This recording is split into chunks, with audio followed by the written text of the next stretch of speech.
Okay, so this is part two of the Tagore and Kipling lecture, and as with the first contextual part on Victorian India, I'm going to try and keep this to roughly 15 minutes, but we'll see how that goes.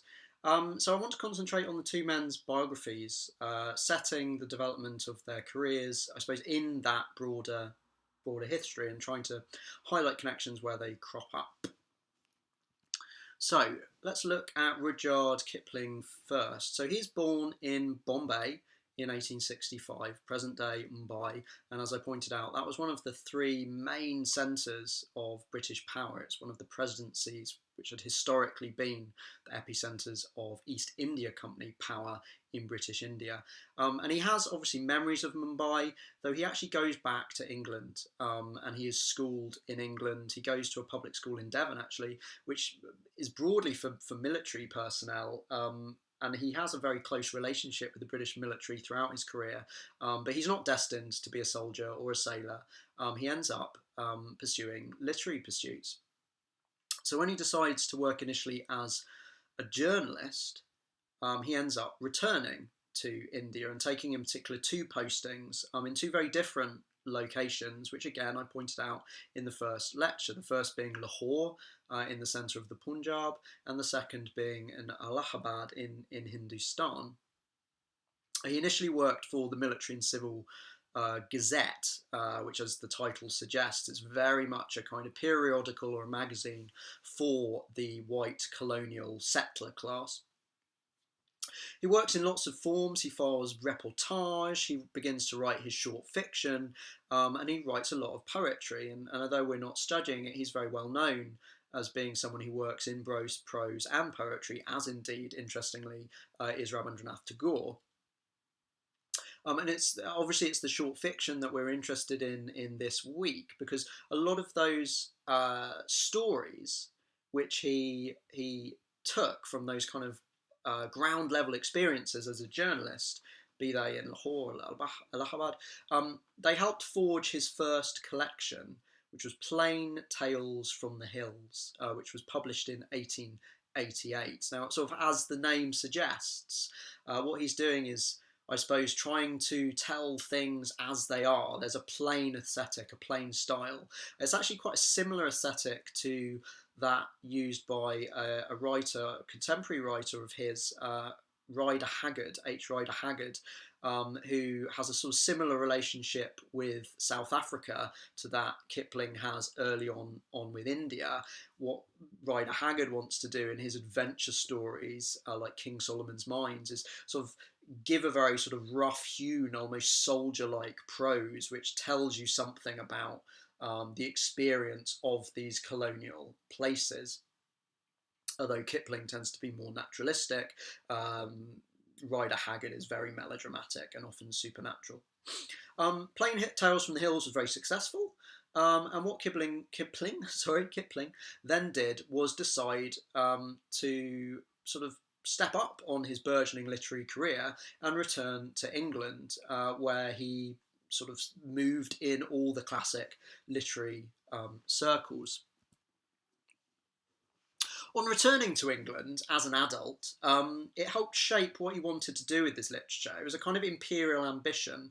One of the things that he commented on or felt strongly about was that the British at home in London and in Britain did not understand. They heard a lot about the colonies, but they didn't really care about them, or they didn't understand what life in the colonies was like. And one of the things he arguably wanted to do was not only connect colonial experience to London or to the British experience to sort of bring a British readership into understanding what the colonies were, but link up all the different colonies and effectively give a kind of panorama or a sense of what we might call today imagined community for the British Empire. That involves him visiting and writing about a huge range of different places. And although Kipling is indelibly associated with India in lots of different ways, including his short stories, his children's books, Jungle Book, things like that, he actually only visited India until 1891. He was on a big voyage and he returned to India in 1891, and he would never return. But after that, he would live across the world in many places, including America, Britain itself. He would visit huge range of places, taking advantage, I suppose, of the really improved transport that went along with sort of oiling the wheels of the late 19th century British Empire. And indeed the early 20th century empire, of course, because one of the curious things about both Kipling and Tagore is, although their literary careers begin as Victorians in different ways, they are also 20th century writers, and indeed both Kipling and Tagore won the Nobel Prize for Literature in the 20th century.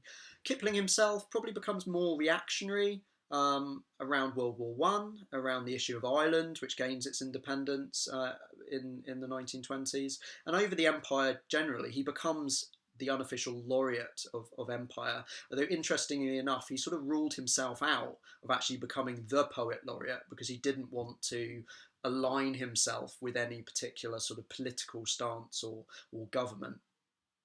He was prodigious. He wrote loads and loads and loads, although increasingly difficult and severe illness began to sort of stall his output, and he finally died in 1936. Now, his dates aren't actually that different to Rabindranath Tagore. Tagore was born into a leading Bengali family in the 1860s. Now, I mentioned the Bengal Renaissance, and I also mentioned Hindu progressive thinkers. Now, both those strains, I think, go into Tagore's family background. So although he didn't have much formal schooling, he was very much steeped in the culture of the Hindu elites in Calcutta in the Bengal Renaissance. Rather oddly, I think, for contemporary sensibilities, although it's a kind of social practice he does visit and revisit in his fiction, he was married to a 10-year-old Brahmin girl, Brahmin being the high caste or high social group within Hindus, and Tagore was very interested and quite critical of the various castes or social groupings that are theorized within Hinduism. The girl was from the family estates, and she was actually illiterate. So how much emotional connection Tagore and his wife had is a kind of object of debate for biographers. A little like Kipling, Tagore had an enormous and a varied artistic output. He wrote short stories, he wrote plays, he wrote songs, he painted as well, and he really is the founder, I guess, of Bengal art or contemporary Bengali art, both in the 19th century and on into the 20th century. I ended the first segment of the lecture by looking at the way that those kind of Indian elites, particularly the Bengali elite, become important in the forging of Indian nationalist consciousness. And there's no doubt that Rabindranath Tagore is closely linked to that Indian nationalist movement. He expresses sympathy from it very, very early on. Interestingly, the national anthems of India and Bangladesh, and to an extent Sri Lanka apparently, are all kind of adapted from Tagore's songs. He had a very interesting relationship with Gandhi. So he is crucial to Indian nationalism. I mean, in some ways, he's sort of the laureate of Indian nationalism in the same way that Kipling is the laureate of empire. But his politics are quite ambiguous. There's no clear-cut politics. He's often accused of being maybe a little bit too aloof, a bit too elitist, maybe too idealistic. He was pretty critical of some of the strategies that Gandhi promulgated. He did not make friends among the more radical wings of Indian nationalism. At one point, they tried to assassinate him. So his politics are not clear cut, but he's very much intimately linked to the rise of Indian nationalism, particularly in the 20th century, although he would never live to see Indian independence itself. Like I say, like Kipling, he's also a 20th century writer. He did win the Nobel Prize. He had spent time in the 19th century in England, including in, weirdly, a street I lived in called Medina Villas when I was a PhD student in Brighton, or rather Hove, studying. He was going to pursue a law degree, but it didn't come to anything. So he had visited England as a young man, but after he won the Nobel Prize, he was able to travel much more widely and went on immensely, a little like Kipling, very, very wide tours of lots and lots of different places, from Argentina to Japan, and was something of a literary celebrity. One of the ironies is he wrote in Bengali, his own language, and what we've been reading this week or in this segment of the course of translations, of course. But his Nobel Prize were from his own translations into English of his own work, which many people now would say were quite clumsy, and it's quite an odd thing for him to be awarded the prize for. As I've said, he shapes the entire span of Bengali literature and art. He's very well known as a poet and songs, and as I just mentioned, he's a very important figure for Indian nationalist consciousness. A song of his was sung at the first kind of Indian National Congress. It was the opening poem or song, but as I say, he was critical of Gandhi at time. He did not make friends on all elements of the Indian nationalist movement, and he died in 1941. I want to conclude very quickly by looking at two quotes, which I'm then going to take forward in the third segment of the lecture to think about unpicking the short stories themselves. I know this is a very contextual lecture. Part of the reason I'm doing that is because I know some groups have already had this material chatted over in seminars. 1. Kipling on India. This is quite a famous quotation. It's from a letter to Margaret Burne-Jones of 1885. So when he's still in India as a journalist, he's writing his very first fictions. This is what he thinks about when he thinks of India. And he says, when you write native, what do you mean? The Mohammedan, so the Muslim, a very archaic and slightly racist way of describing that, who hates the Hindu who hates the Mohammedan, the Sikh who loathes both, or the semi-anglicised product of our Indian colleges who is hated and despised by Sikh, Hindu and Mohammedan. He's thinking about that nascent Indian educated elite middle class. Which of one of all the 1,000 conflicting tongues, races, nationalities and peoples between the Khyber Pass, near right up there in the north, and Ceylon, modern-day Sri Lanka, do you mean? There is no such thing as the natives of India. So interestingly, he does have a real strong sense of that heterogeneity of British India, and he can't quite encompass it. And he's correcting a British misconception that there is one thing called India, which sounds quite good. However, he goes on to explore quite racist attitudes, or express quite racist attitudes, which are worth carrying forward to looking at how the story works. Oh, I'm very sorry. There's my Mac playing up again. There is no such thing as the natives of India. Underneath our excellent administrative system, he goes on, under the reports and statistics, the thousands of troops, the doctors, etc., runs wholly untouched and unaffected the life of the people of the land, a life as full of impossibilities and wonders as the Arabian Nights.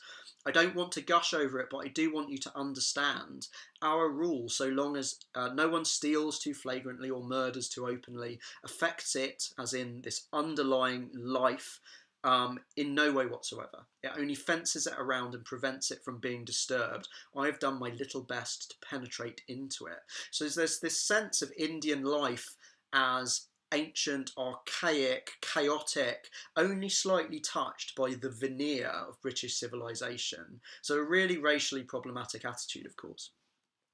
The quotation I want to finish with Rabindranath Tagore is from an English interview of 1935, and he's talking about the early development of his fiction, retrospectively, and he too is thinking about the life of the people, but obviously he's coming at it from a very different perspective, and a perspective of tenderness that I want to pick up in my in the final segment. So I'll just read this out and we'll finish this segment.